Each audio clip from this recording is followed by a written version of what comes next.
I really enjoyed Professor Eklund's talk, or little whisperings that Magnus whispered to me while it was going on. It made me think of a quotation by Thomas Saz, which goes something like this: "Medical treatment does not make us feel guilty, and therein lies the danger to the patient." It was the ideas about objectifying people and the ideas about treating illness rather than treating people that made me think of that. And that also reminded me of something that was said by a psychiatrist called Henry Maudsley, who was a very well-known, respected psychiatrist working at the beginning of the 20th century in England. And he said that restraining people with drugs was more cruel than restraining people with chains. That altering people's minds in ways they didn't want to have them altered was a worse thing to do. And I suppose what I want to talk about today is really how we forgot that thought, how we forgot to think of drugs as chemical restraints, and how we learnt to think of them as medical treatments, and what the consequences are of that transformation in our thinking. So I've got lots of writing on the slides, but it's really just to jog my memory. So please don't try and read everything that's up there. I'll say what's important. But if anyone would like a copy of the slides afterwards, please let Ina know, and I'd be very happy for people to have them.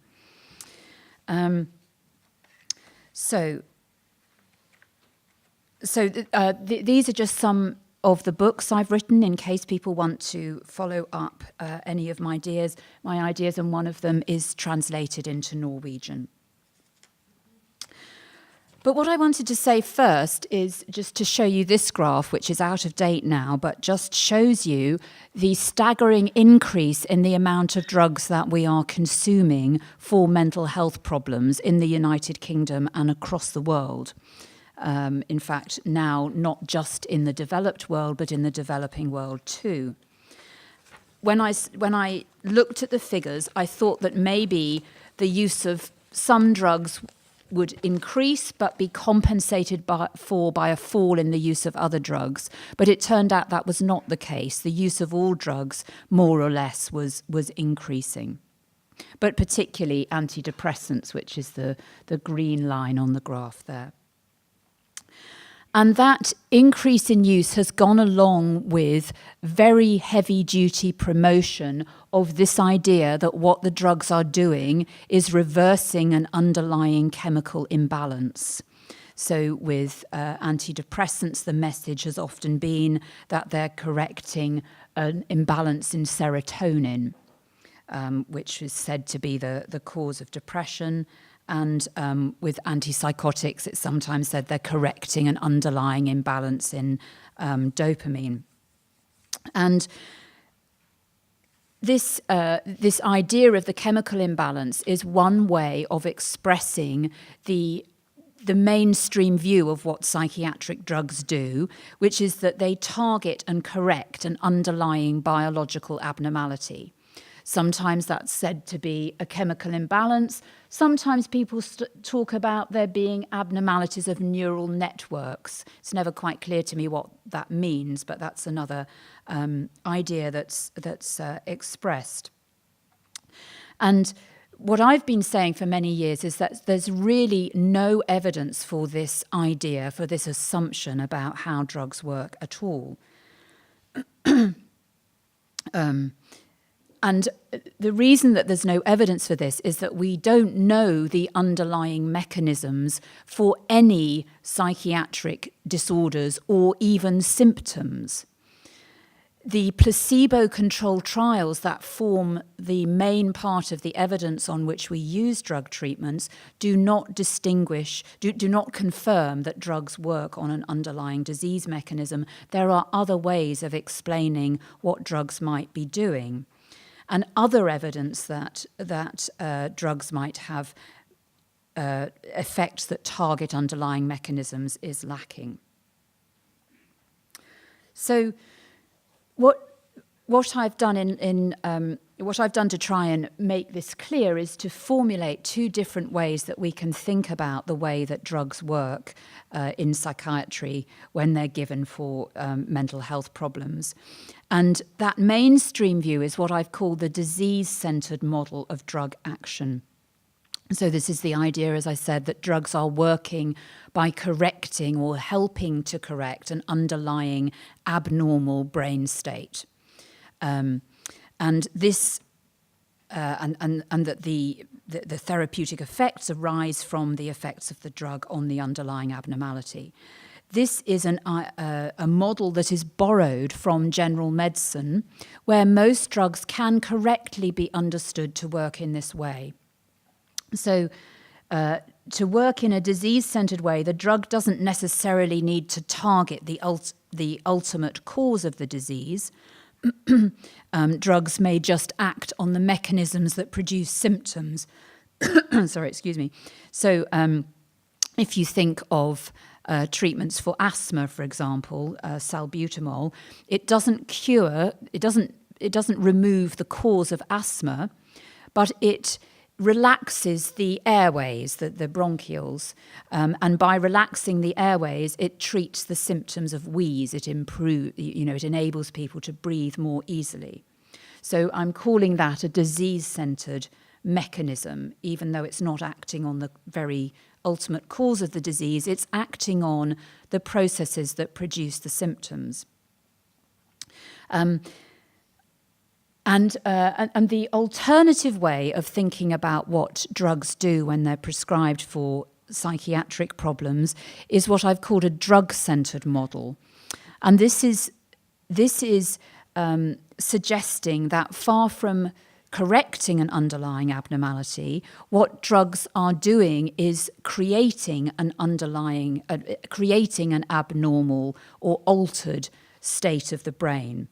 And so this way of thinking about what drugs do is seeing them, understanding them as psychoactive substances that are not categorically different from the sort of psychoactive substances that we come across in other situations like alcohol or cannabis or cocaine, etc.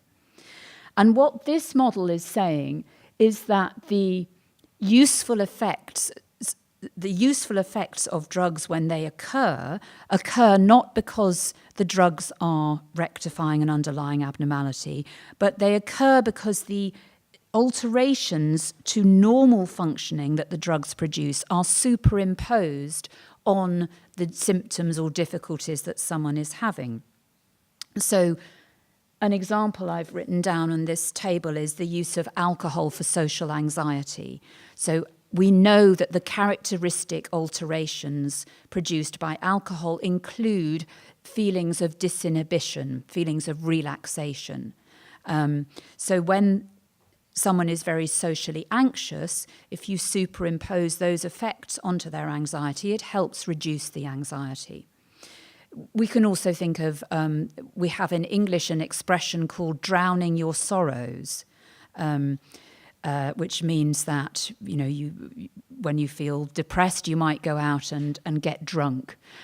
Now, no one's suggesting that that's really curing or addressing the cause of your problems. What they're suggesting is that the alterations caused by alcohol temporarily override your depressed feelings. Another example that I think is useful because I think it shows the difference between these two models is to think about painkillers. So there are painkillers that do not alter your mental state. So a painkiller like aspirin or ibuprofen, I presume the names are similar in Norwegian, or paracetamol, they're not psychoactive substances. They don't generally make people feel or think differently. They target the mechanisms that produce pain, and they reduce pain by doing that. But opiate analgesics like heroin or morphine are psychoactive substances. Now, they probably have some direct effect on pain mechanisms. They probably have some disease-centered effect, but they also characteristically induce this this psychological state where people describe themselves as feeling emotionally disinterested or indifferent. And people who've taken opiates for pain will often say that they still have some pain, but they don't care about it anymore. And that aspect of their effect is what I'm calling a drug-centered effect. It's a consequence of the mental and behavioral alterations that they produce. So as I said, this drug-centered way of thinking about the effects of drugs is thinking of them as psychoactive substances. Now, psychoactive drugs, by definition, are drugs that cross the blood-brain barrier and therefore change the way that the brain normally functions. So they produce changes in normal thinking processes and emotions and behavior. They also cause physical alterations, which are often linked with the mental alterations they produce. So drugs like sedatives, like Valium, for example, produce a state that is both a state of mental and physical relaxation. And the same for stimulant drugs like amphetamines. They are both physically and mentally stimulating. The effects of the alterations produced by some drugs are experienced as pleasant by some people. So some people like the effects of alcohol and cocaine and cannabis. There's individual variation, of course, but generally some people at least like the changes that are produced by the psychoactive drugs that have become recreational substances. But there are some psychoactive drugs that produce changes that most people experience as fairly unpleasant.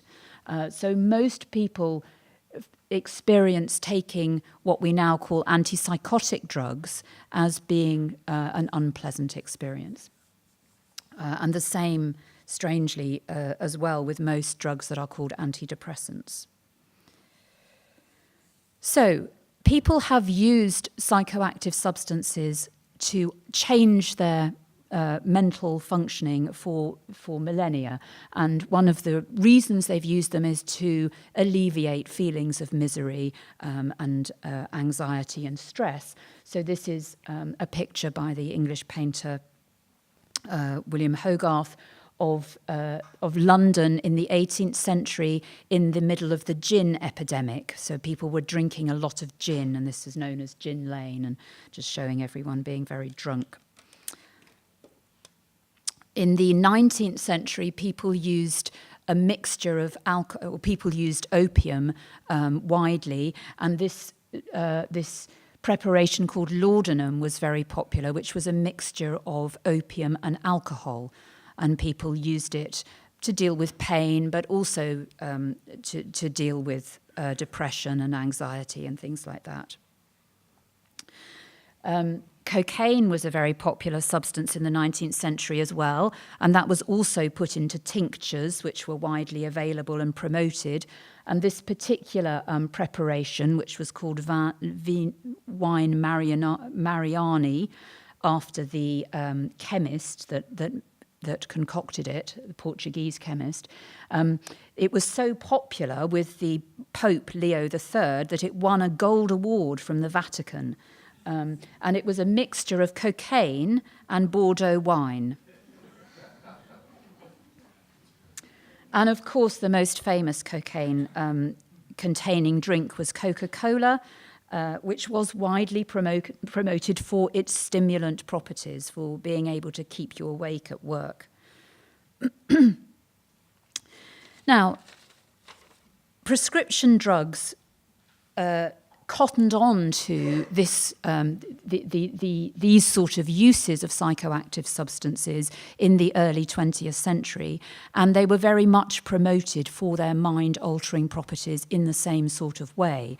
So this is an early advertisement for amphetamines, which were widely prescribed for a whole variety of sort of issues like fatigue, depression, anxiety, stress, And this advertisement, I think, shows you how they're clearly being promoted as showing that they're going to make you smarter and more confident and more alert.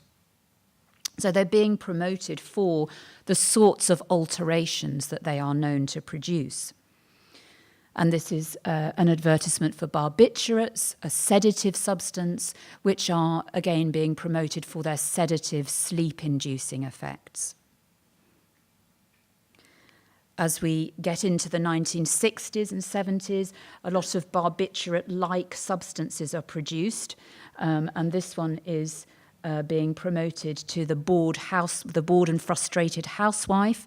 The text of this says that what she'd really like is a week's holiday in Bermuda, but you can't give her that. So Milltown will be just as good.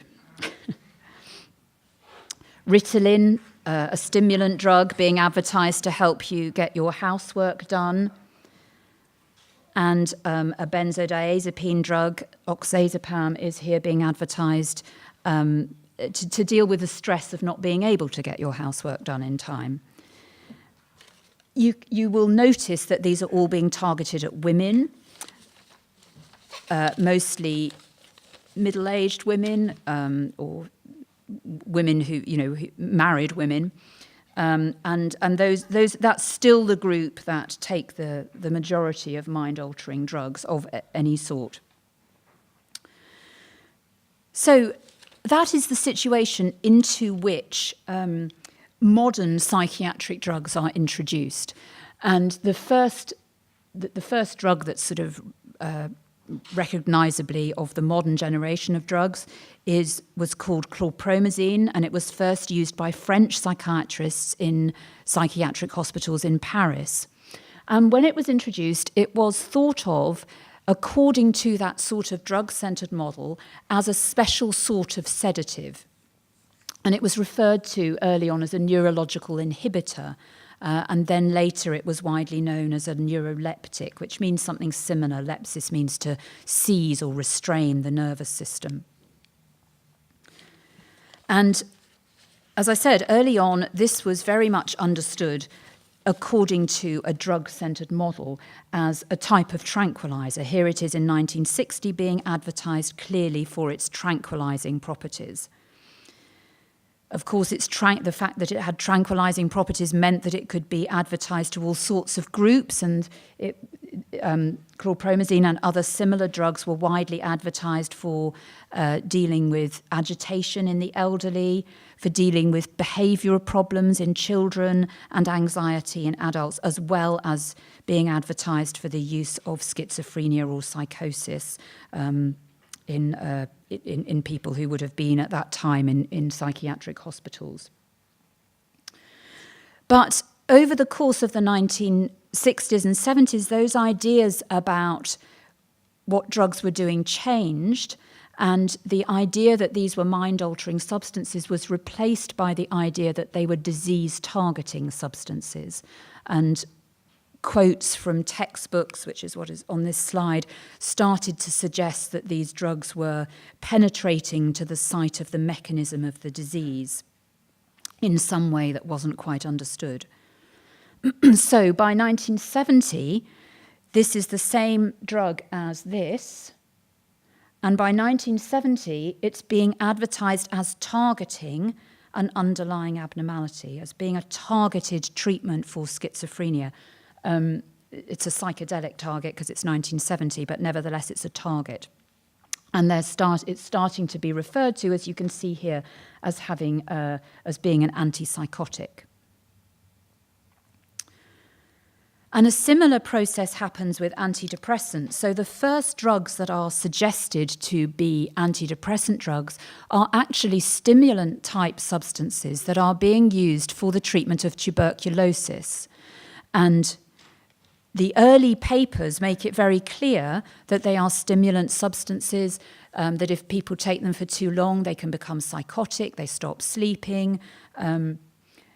But later papers start to refer to these properties as side effects, and gradually the drugs start to be talked of as more specific than stimulants and having specific antidepressant effects. And then, of course, in fact, drugs come along that don't have stimulant properties anyway, that get called antidepressants.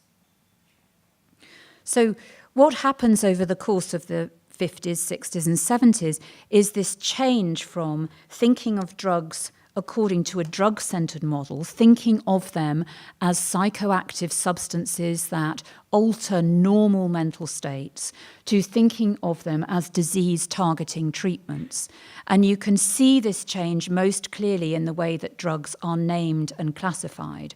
So prior to the 1950s, drugs are just very crudely divided up into sedatives or stimulants. But after the 1950s, they start to be classified and named according to the disease they are thought to treat. So they start to be called antipsychotics, antidepressants, anxiolytics, etc. And the whole drug classification system is reorganized at this time to reflect diseases rather than drug properties. Now, this transformation in thinking does not happen because there's a lot of evidence that the disease-centered model is true, is correct, is better than thinking in terms of the drug-centered model. The majority of evidence for the use of these drugs, as I said, comes from placebo-controlled trials, and they do not distinguish between whether a drug is acting in a disease-centered or a drug-centered way. They're just comparing a drug with an inert placebo, so the differences could be due to either. What happens is that people start to suggest that maybe the drugs are targeting an underlying disease, and that idea seems to be so popular that it just catches on, and people forget that there was any other way of thinking about what the drugs might be doing. So if you wind forward to the 1990s, when Prozac comes along and a whole load of new antipsychotics come along, no one at that point any longer asks, what sort of drugs are these? What do they do to people? What do they make people feel like? It seems such a basic question to ask, but by the 1990s, everyone is so preoccupied by this idea that the drugs are targeting a disease that they're not asking those questions anymore. So, what does the drug-centered model suggest about how psychiatric drugs work? Well, first of all, as I said, it suggests that there is an interaction between the alterations produced by the drugs and the symptoms or problems that someone has, which may sometimes be useful. But also, of course, we shouldn't forget that there are placebo effects and what we might call amplified placebo effects as well. So I'm just going to have a think about these ideas in relation to antidepressant drugs. And how they work out. So the first thing to say is that the commonly promoted idea that depression is due to a chemical imbalance, to a deficiency of serotonin or noradrenaline or anything else, has not been established. This idea came about because the pharmaceutical industry had drugs that they knew did something to the serotonin system. They wanted to distinguish those drugs from the benzodiazepines that had been around in the 1980s, and so they put forward this idea that depression was due to a serotonin deficiency. Research on serotonin receptors, which was some of the research that was initially said to support this idea, in fact doesn't support this idea at all. There are some studies that show that people with depression have higher levels of serotonin receptors in their brains than normal people. Some studies that show they have lower levels, as you might predict from the theory, and many studies that show no difference. And overall, there's no clear pattern from the studies, and the same for studies that have been done on suicide victims. There were some studies done giving people a diet that was deficient in tryptophan. That's an enzyme which is used to make serotonin. And some of the studies with people who'd previously had depression, apparently this diet was able to provoke depression in some people, although those people had already been treated with SSRIs, which had probably messed with their serotonin system to some extent. When this was done with volunteers, in fact, it didn't produce depression. But more interesting research it comes from the 1970s, where they used a much stronger drug that depletes serotonin much more completely.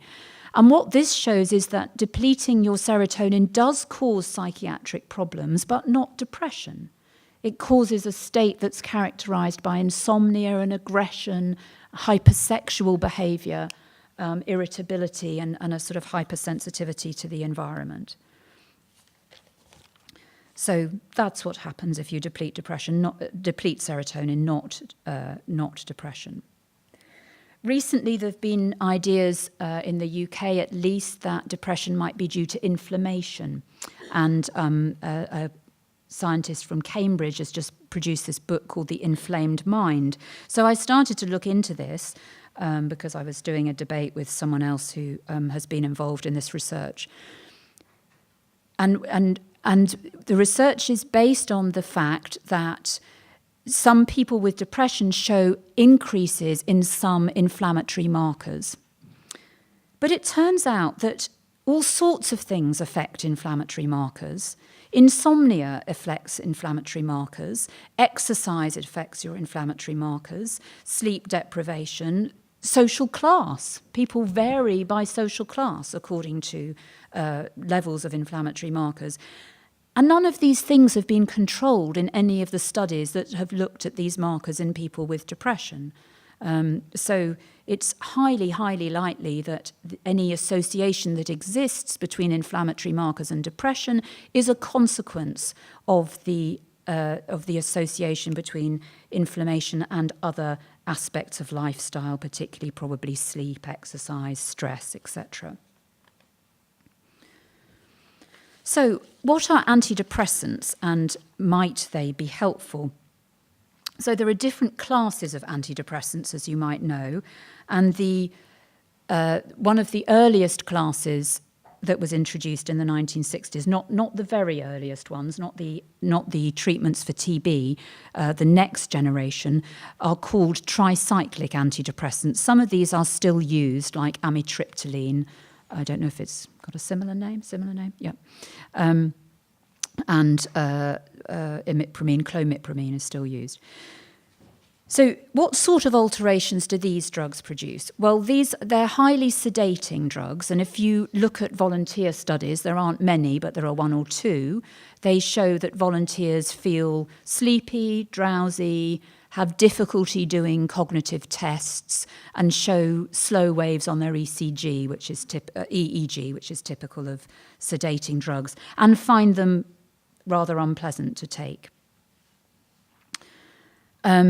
What about modern antidepressants like the serotonin, the selective serotonin reuptake inhibitors like Prozac, Paxil or paroxetine, what other ones? Sertraline. These are still probably the most commonly prescribed drugs. The first ones were introduced in the early 1990s. So these drugs are more subtle, have more subtle, cause more subtle alterations than many other sorts of psychiatric drugs, but they do seem to produce alterations which can be characterized as, on the one hand, producing a state of listlessness, lethargy, emotional numbness, or some people call it, refer to it as emotional blocking, feeling they just can't sort of access their emotions properly, and a loss of motivation. And those effects are associated with a loss of sexual drive, a loss of libido, which is quite well recognized. On the other hand, in some people, and particularly it seems in younger people, they also seem to cause feelings of tension and irritability and mood lability, which may be linked to their ability to increase suicidal thinking in some people, which has been shown in a number of studies now. So the question is really, are those effects useful? They sound as if they might be quite unpleasant, but maybe there are some situations in which they are more useful than not. A few years ago, there was starting to be a debate in the British media about the very widespread prescribing of antidepressants, and people were starting to ask questions about, really, were these helpful? Was it really a good thing that such a large proportion of the population were taking them? That more people in Britain were taking them than in Greece, for example, as this headline says. But then in February this year, so just over 6 months ago, a new study, a new meta-analysis was published, which was widely publicised as showing definitively that antidepressants work, that they are useful. And other headlines suggested that this showed that more of them should be prescribed rather than less. And these headlines were based on this study, which is a meta-analysis of individual antidepressant trials that was led by a group from Oxford and published in The Lancet. And what it showed was that antidepressants improved your chances of showing a response by between 1.5 and 2.3 times compared to a placebo. Now, there are a number of problems with presenting the data like that. The first problem is that there is no such thing as a response. A response is an artificial category that's been made up by the researchers. What they actually measure in these trials is they do a depression questionnaire with people, and they score people according to all the questions on the questionnaire, and then they give people a final score for the questionnaire. So, for example, the most commonly used questionnaire is the Hamilton Rating Scale for Depression, and that has about, I think the most commonly used version has 17 questions, and the maximum number of points you can score is 54. So you will get a score out of 54. That's the actual data that's collected. And in order to produce a response, what happens is someone's decided quite arbitrarily that if you show a 50% reduction in your scores, then you're going to count as showing a response. Now, when you categorize data like that, you can convert very small differences to quite large differences. So this graph shows you an example of where the difference in the scores was very small, just 1 to 2 points on the Hamilton scale out of 54, but you end up with quite a substantial difference in response rates. That graph led to a response rate on the drug of 50%, but only a response rate on the placebo of 32%. So that sounds quite impressive, whereas the difference in the graph at 1.5 points out of 54 points sounds pretty trivial.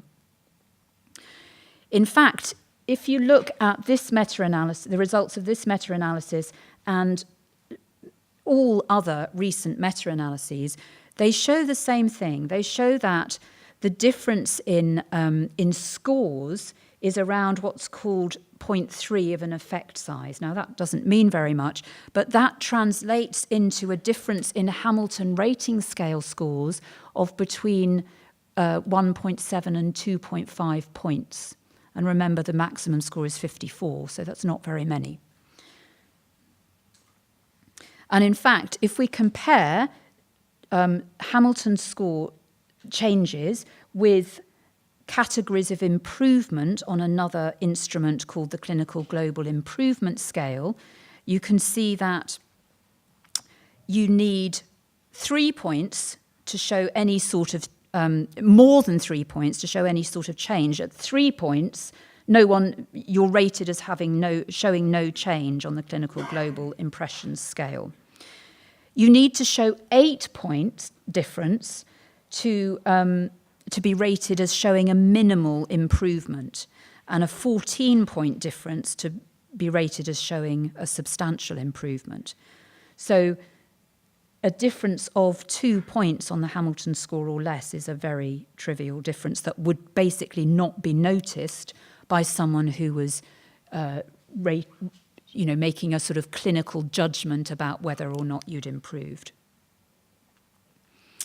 And even those small differences between the drug and placebo may be accounted for in other ways. One of the main things is that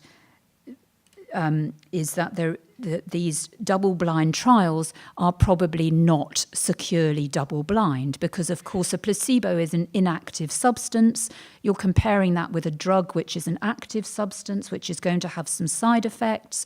So many people in placebo-controlled trials can detect whether they're on the placebo or the active drug.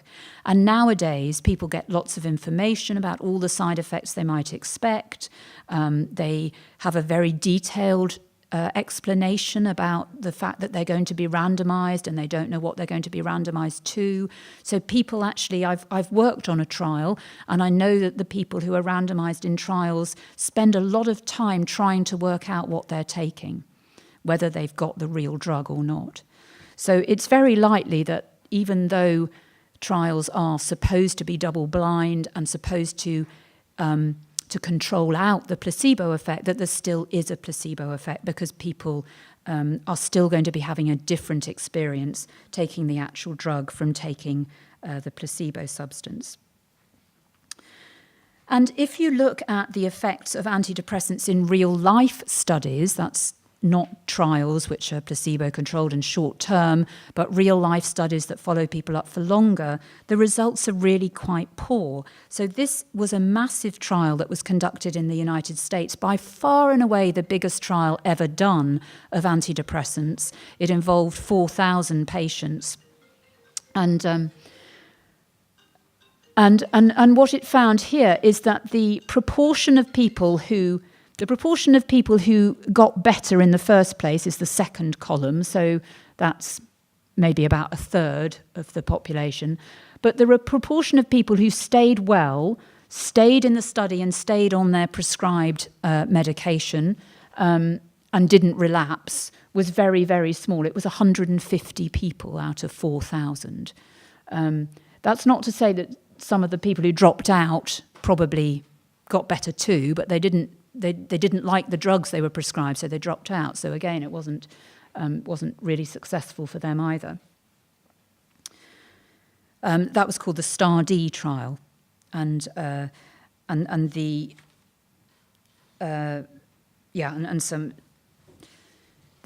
full results were never really properly published at the time because it was so poor and have only recently come out. And this, it just shows you a graph of claims for disability benefits for different sorts of medical conditions in the UK over the last decade.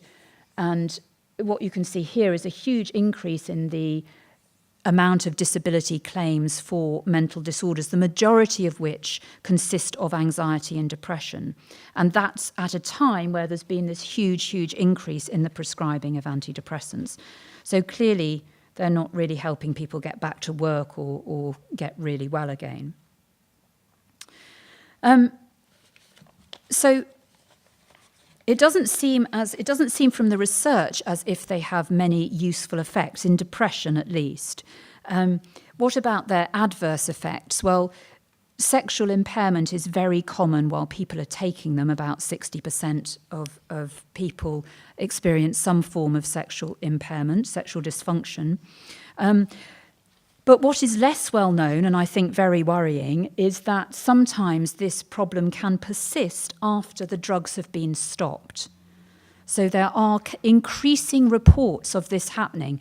Again, this is not being reported in the mental health literature, it's being reported mainly in the sexual health literature. People are coming to sexual health clinics and saying, since I stopped my Prozac, I just don't seem to have the same level of desire. And a similar problem, I think, is that it's well recognized now that there are withdrawal effects from some of these antidepressants when you stop taking them. Sometimes these withdrawal effects seem to be very severe and very prolonged. So some people are experiencing these unpleasant withdrawal effects for months and even for years after stopping taking antidepressants, particularly if they've taken them for some time. So both of these things suggest that these drugs are making quite long-term alterations in bodily functions. I mentioned that there does seem to be consistent evidence now that in young people at least, these drugs can increase suicidal thoughts. This has been a very difficult issue to untangle because, of course, people who are depressed sometimes get suicidal. And so it's often difficult to know whether it's the drug treatment or the underlying problem. But there does seem to be evidence, consistent evidence now from trials that they do increase the occurrence of suicidal thoughts and self-harm. And there's also this set of research on the long-term effects of antidepressants. We were talking to journalists earlier, actually, and I think it's one of the things that's really important to highlight about psychiatric research is that the vast majority of studies on which our drug treatment is based are short-term. They last 12 weeks at most. And yet people are treated with these drugs for years and years, and therefore we really have very little information about what sort of changes might happen in that sort of situation. One of the few sets of studies that have looked at this is studies that looked at the effects of giving SSRIs to pregnant animals. And they found that the offspring of these animals showed some subtle behavioural changes consisting of reduced sexual behaviour, decreased exploration and decreased social interaction. So again, the drugs, and these animals are not taking the drugs at the time, they were just exposed to them in utero, but they seem to have had these long-term effects.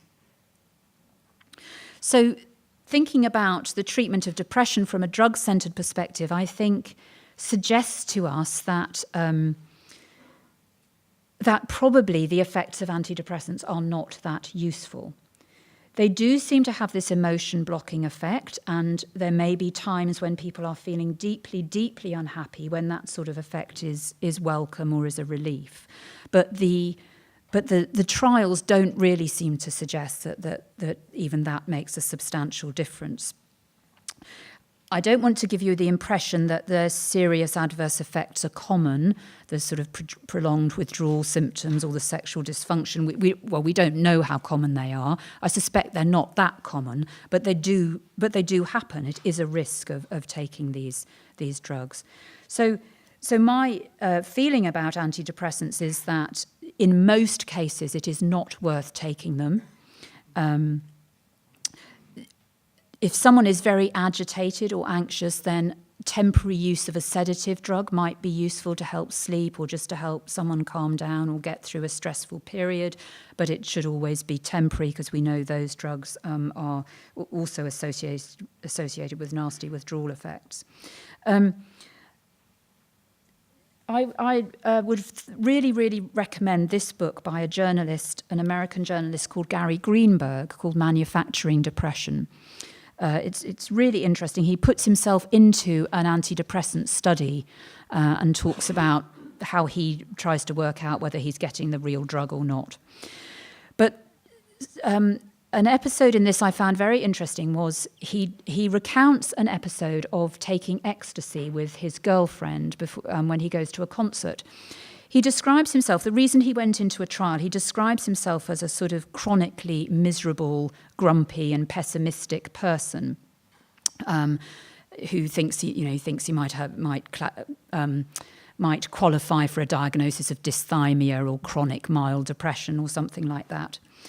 And and he's had this chronically ambivalent relationship with his girlfriend. Anyway, he takes this ecstasy, and suddenly he has this revelation that really he does love his girlfriend very much, and actually the world is not nearly as awful and depressing as he thought it was. And obviously the ecstasy wears off, but something of the experience stays with him. And he asks his girlfriend to marry him, and then they have a baby, and, there's a nice happy ending. So the point is that I think there are some times when the experience of a mind-altering substance can teach us something. But that's not the same, obviously, as being treated for a depressive condition or disease or something like that. And on the other hand, I think that the counterpoint to that point is that being in an altered state actually usually interferes with learning. If you're chronically blocked off emotionally, actually it's very difficult to learn how to deal with your emotions because you're not really experiencing them properly. So you're not developing other ways to manage emotions. I think, like Professor Eklund was saying in his talk, that this is one of the real problems, I think, of our mass prescribing of antidepressants, that we're discouraging people from learning how to deal with the difficulties of life. So just to conclude on antidepressants, then I'll move on. So if we were being honest about antidepressants, this is what I think we'd say to people. At the moment, we are telling people that they have a chemical imbalance, that the antidepressant might correct their imbalance, or at the very least we're saying, that the antidepressant will improve their depression with the implication that it's doing something in some sort of targeted way. If we were presenting antidepressants in a drug-centered way, we'd say, we've got these drugs. These are the sorts of alterations they produce. They make people a bit listless. They block your emotions. They'll dampen down your sex drive. They might, if you're unlucky, make you quite agitated as well. Do you think you would find these effects helpful? That's how I think doctors should be presenting antidepressants if they're going to suggest them. So, what about other sorts of drugs? I want to talk about what we call antipsychotics for a moment now. So as I mentioned, the first generation of antipsychotics were tried out in Paris by two French psychiatrists, and they were definitely regarded as special sorts of sedatives. These psychiatrists were very enthusiastic about them. They thought they were much better than the other sorts of sedatives that they had available. But nevertheless, they thought they were a sedative sort of drug. And we know from various volunteer studies, as well as, in fact, descriptions by these psychiatrists who used them back in the 50s and 60s, descriptions of patients, but also they took them themselves and they described what it felt like to take these drugs themselves. So from that sort of information, we know quite a lot about the sort of changes that these drugs produce.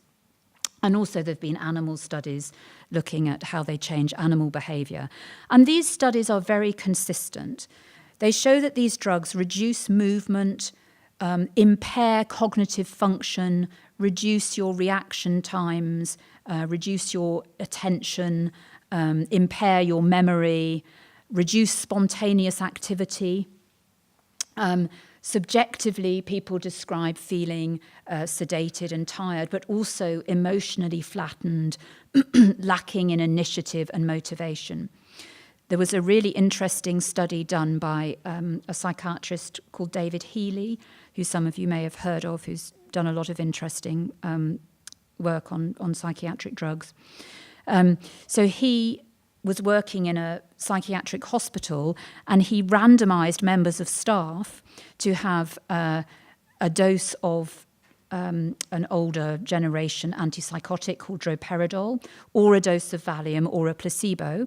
And then a few hours later, they had to take part in these tests, neuropsychological tests. And people who took part in this in this experiment said that they could do what was required of them in the test if they were told specifically what to do when, but they couldn't find the initiative to work it out for themselves.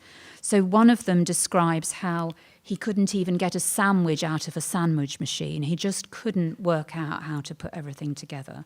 But if someone said press that button, he could do it. So this is a quote from that study. So they all describe these feelings of disengagement, feeling sort of separated from what they were meant to be doing.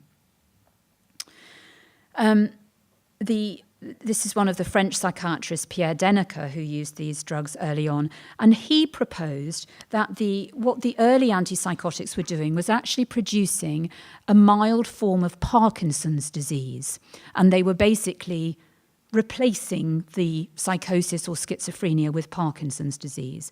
And Parkinson's disease involves a reduction, a restriction of movement, but also of your emotional repertoire. And that's what he thought was really key, this emotional restriction, which caused people to lose interest in their psychotic symptoms. And in fact, that was quite a common observation at that time, that people still had delusions and psychotic experiences, but they weren't interested in them anymore. They weren't as preoccupied by them. So people who report the effects of these drugs on online forums describe similar sort of alterations. They describe feelings of mental and physical stagnance, for example, feeling emotionally empty and feeling lethargy and emotional indifference. And I think the effects of these drugs are really well summed up by this person who took haloperidol for a psychotic episode. So she said, "Although I felt very well, I felt as if I had absolutely nothing to talk about. I kept wondering whatever it was that had been so interesting during most of my life that I had suddenly lost. But I was very much in contact with reality, and for that I was thankful." So I think that quotation highlights really well how these emotion-dampening, restricting effects of these drugs can be helpful if you're really preoccupied by, lost in a psychotic world, and yet there's a heavy price to pay, and that price is your interest in life generally. This is a picture by a cartoonist who I like, who calls herself Antipsychotic, and so she's contrasting the lure of madness, the colourful side of the picture, with the greyness of drug-induced normality, of antipsychotic-induced normality. Little torpid, she's called it. And Oliver Sacks's brother, Oliver Sacks is the neurologist. He wrote some interesting books about neurological conditions. His brother had schizophrenia and was treated with antipsychotics, and he referred to the effects of antipsychotics as making him feel rottenly normal. Thought that was quite a good way of putting it. So I think when you see the effects of antipsychotics like that, when you understand the sorts of alterations they produce, you can see that they could be useful in people who are undergoing a really severe acute psychotic episode, people whose mental lives have been taken over by delusional beliefs or hallucinations. Actually having all that damped down a bit might be useful and might enable them to engage in the world a bit. But you can also immediately understand that firstly, that experience is probably not pleasant. Even if it restores you to normal, it's not necessarily very nice. And secondly, that long-term, probably these drugs are going to impair your functioning. They're going to interfere with your motivation, and that's going to make functioning difficult. So therefore, taking them long-term may have more disadvantages than benefits. The majority of research on long-term treatment has concluded that long-term antipsychotic treatment is much better than placebo treatment. So this is another recent meta-analysis of trials which show that if you come off your antipsychotic treatment, you're much more likely to have a relapse than if you stay on it. Those are the blue columns. And you're more likely to go into hospital than if you stay on your treatment. The trouble is, there are various problems with these studies. The first problem is that they are all discontinuation studies. So they're not studies that have started people on long-term treatment. They're studies that are stopping people who are already on it. And we know, of course, that if you've been on long-term treatment, it changes your body, changes your brain makeup. Therefore, if it's stopped, especially suddenly, there are likely to be adverse effects from stopping. So to a certain extent, these studies may just be picking up the adverse effects of stopping medication. There's some evidence that stopping medication may precipitate an episode of the underlying disorder, possibly because it's a shock to the system, a sort of additional stress. This has been shown very conclusively with the use of lithium for manic depression or bipolar disorder. So there are several studies showing that your risk of having a relapse when you stop lithium is higher than it was before you started lithium. So there's something about coming off lithium that really increases your risk of having an episode. The other problem with these studies is that they are, again, short-term, mostly less than a year, and yet people are treated for 10, 20, 30 years, and that they've mostly focused just on relapse rather than looking at how people are functioning overall or people's quality of life or other markers that may be important to people. And if you look at, not at trials, but at long-term follow-ups of people who are diagnosed with psychosis or schizophrenia, what you see is that people who avoid taking long-term treatment do better than people who take long-term treatment. So this shows you the percentage of people who are showing a recovery, the percentage of people diagnosed with schizophrenia who are showing a recovery is much higher among people who are not taking continuous antipsychotic treatment. Now, one of the problems with this sort of research is that the people who avoid taking continuous long-term treatment are probably, at least some of them, people who have a less severe condition in the first place. And the people who end up on long-term treatment are likely to be the people who have the most serious problems. So the results, the outcome, is partly a consequence of features of the underlying disorder. Nevertheless, this does raise questions about whether drug treatment might in itself make outcomes worse. And recently, there was a long-term follow-up of a randomized discontinuation study that suggested that is the case, that suggested that in the long term, people are more likely to make a recovery if they've at least had a go at discontinuing their medication. So this study compared people who were on long-term maintenance treatment with people who had a gradual reduction of their antipsychotic treatment with their doctor in a sort of very flexible way. And after the they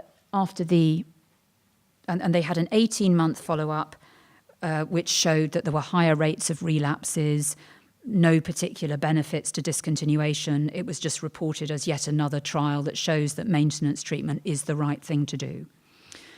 But they did a 7-year follow-up, and at the 7-year follow-up, they found that the people who were randomized to the discontinuation arm of the study were twice as likely to show a full social recovery as the people who were randomized to maintenance. Now, not all those people discontinued their medication completely. This was a trial of an attempt at reduction in a very sort of natural clinical setting. But what it shows is that attempting to reduce medication seemed to produce better outcomes in terms of functioning. But the other thing it showed is that although people were slightly more likely to have a relapse early on, if they were in the discontinuation arm, by 7 years, the relapses had evened out between the two groups. So there was no advantage by 7 years. One explanation for these long-term results may be the increasing data that we have that shows that antipsychotics do adversely affect the brain. There's data from a number of different sources now showing that long-term antipsychotic treatment reduces brain volume. And the most convincing of these studies are two animal studies, one done with macaque monkeys, which showed that the monkeys who had been treated with the antipsychotics, their brains were around about 10% lighter than monkeys who'd been treated with a placebo injection. And there was a rat study that showed something similar. And similarly, if you follow up patients who are on antipsychotics and scan their brains, what you show is that those who are exposed to the highest levels of antipsychotics show the greatest degree of brain volume loss. We all lose brain tissue as we get older. But what these studies are showing is that people who are on long-term antipsychotics are losing it at a higher rate than people who are not taking them, and people who are on higher doses for longer periods are losing them at the highest rate.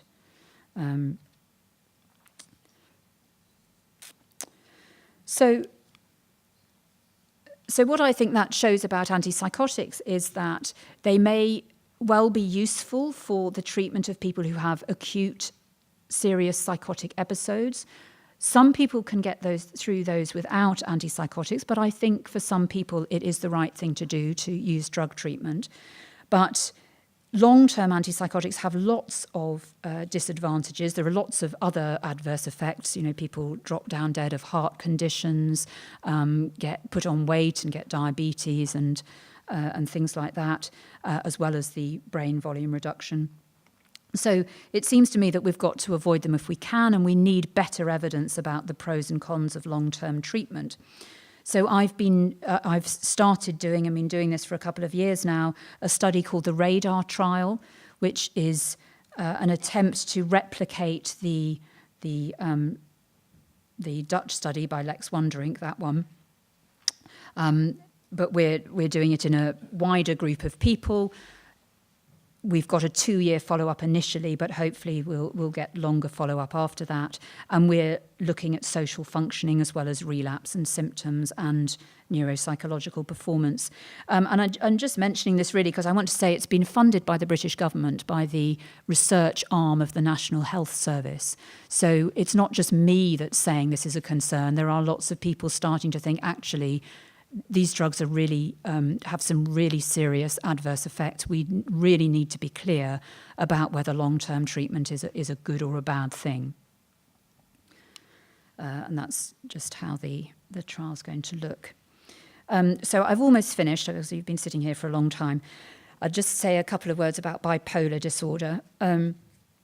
So bipolar disorder we used to call manic depression. And the drugs that are regarded as specific drugs for manic depression or bipolar disorder are all neurosuppressants or neurosedatives of one sort or another. So the ones you might be familiar with are lithium.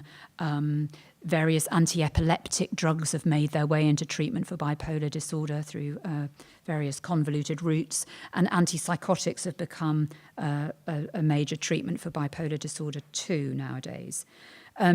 Because they're sedative, neurosuppressant type drugs, it's very likely, and the trials show, that they reduce the symptoms of acute mania. When someone's really manic, really aroused, running around all over the place, not sleeping at all, giving them a sedative substance, not surprisingly, helps them to calm down, reduces the duration of their mania.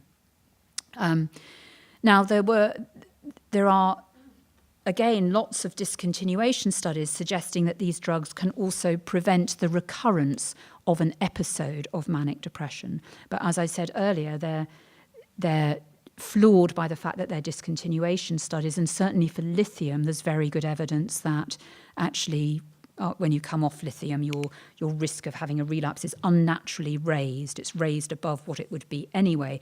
So to my mind, there's still a question mark about whether these drugs really do help prevent the recurrence of manic depressive episodes.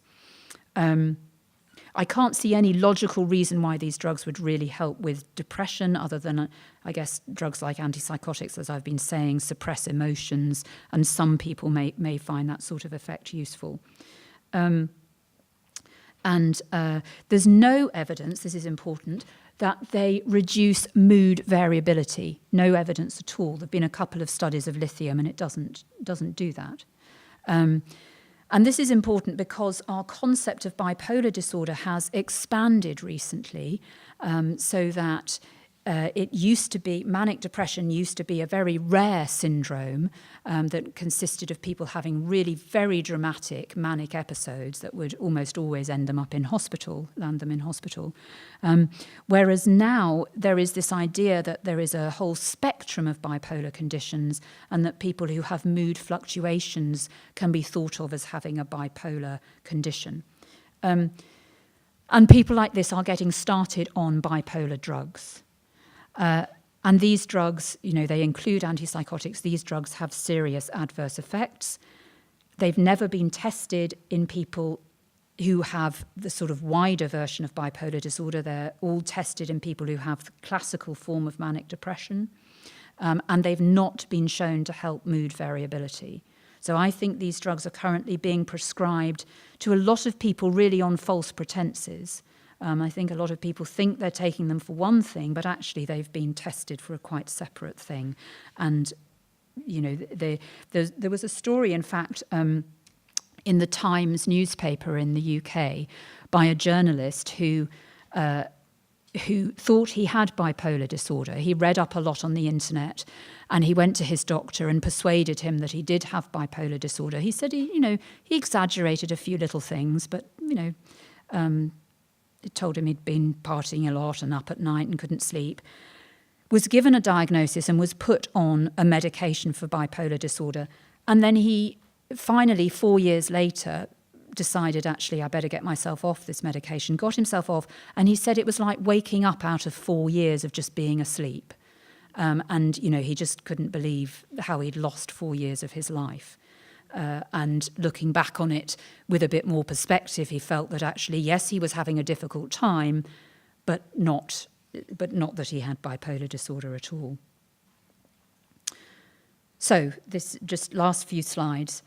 So what I'm trying to say is that we need to understand the drugs that are prescribed for mental disorders differently. We need to understand them as psychoactive substances that alter normal states of the brain and mental functioning.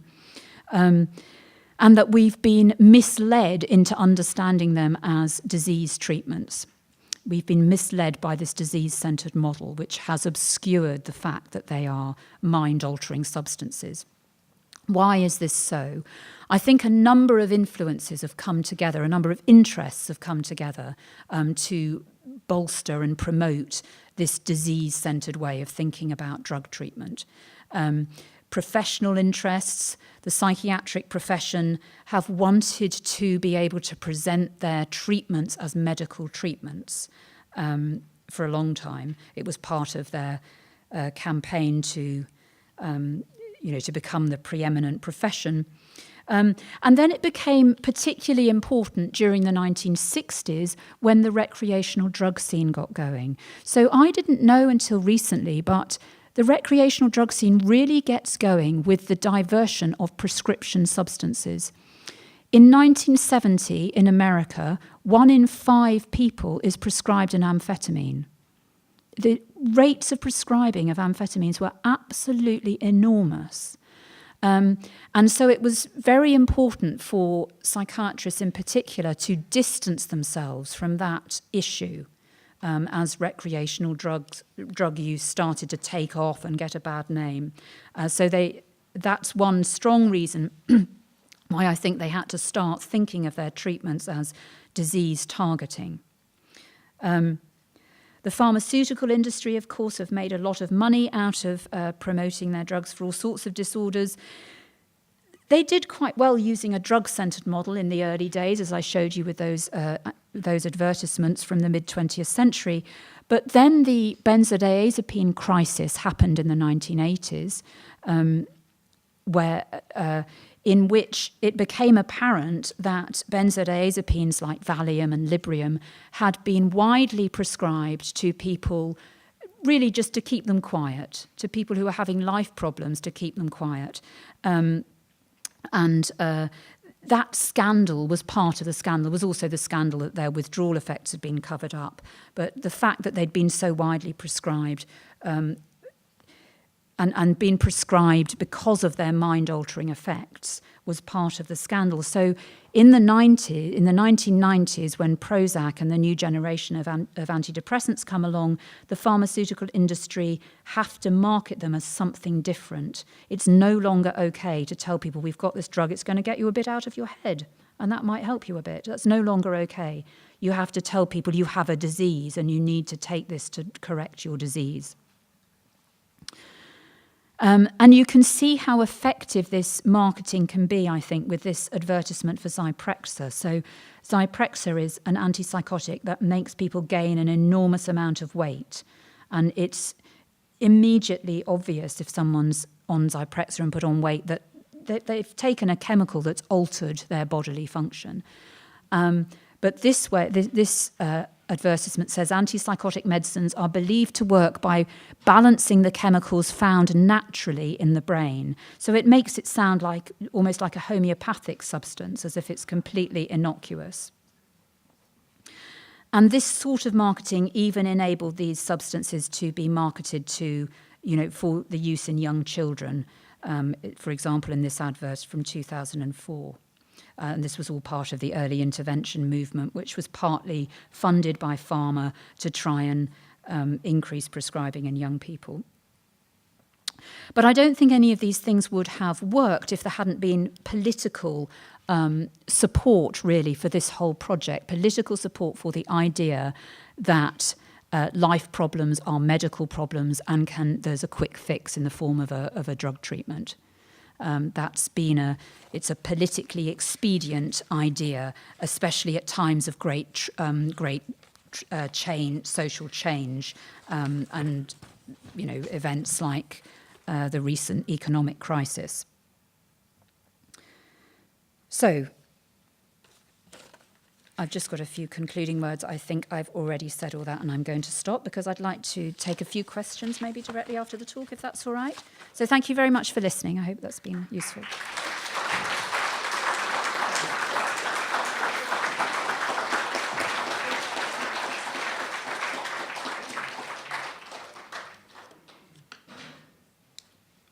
Shall I take a few questions? I have been told that the effect of Ritalin for ADHD or ADD in grown-ups is that it increases the level of dopamine, so that sharpens the attention. If you don't have the dopamine, you seek. Now I'm talking about ADD, not the hyperactivity. So. You are not so tempted all the time to find things that are satisfying and eat good things or go on looking at Facebook and so on. So it's easier to keep the concentration on doing what you should do. What do you think about that? So Ritalin is a stimulant like amphetamines, and so we used to talk about there being a paradoxical effect of stimulants, whereby they stimulate people who take them for recreational purposes, or normal people get stimulated. Kids with hyperactivity disorder get calmed down by them, and there was this idea that they work differently in people who have the disorder and people who don't.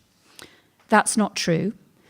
What is happening when they are given to people with ADD or ADHD is that you're giving a very low dose. And if you give a low dose of stimulants to animals or humans with no diagnosis, what you find is that their attention improves.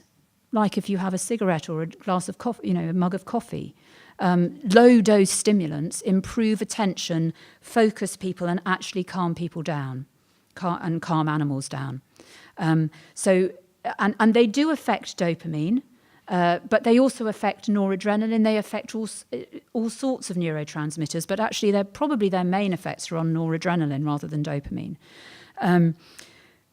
So that's how I think they're working in attention deficit disorder. I think it's a low dose effect that actually occurs in anyone, but maybe is particularly useful if people have got particular problems with attention and concentration. How do you think the psychiatric world will look like in 30 years? That's a good question, and probably one I should leave for our discussion later. All I would say is I was sort of hopeful. I showed you those newspaper headlines. I was sort of hopeful that things were changing a few years ago, but I'm not so hopeful anymore. I think the problem is there's so much invested in our current way of seeing things, and particularly as I started my talk by talking about Thomas Saz's quote, Henry Maudsley's quote, we particularly have an investment in medicalising the social control of disruptive behaviour. Because if we take away that medical framework, we're left with some really tricky political problems. How do we manage someone whose behaviour is really erratic, possibly dangerous, but actually they're too confused to put in front of a judge or to go through criminal proceedings? That is a difficult question, and I think governments have just avoided it by saying it's medical. I can't see much will for trying to grasp it. There was a move probably 20 years ago now in the UK there was some interest in bringing in capacity-based legislation. So that was the idea that you didn't have to have a mental disorder. It was just really based on your level of understanding. And if your level of, if you were so confused that you were not really able to make, reasoned decisions. I mean, of course, all these are very subjective terms, but the idea was that it would be about your reasoning ability and your capacity rather than this idea that you have an underlying disease or disorder. That did seem to me to be progress, and there was interest in it. I expect it will come back at some point. The knowledge of this, of course, has been known to some people a very long time, to the people using these drugs, and it's basically been screamed. It's really, really good that, to get the confirmation on it somehow.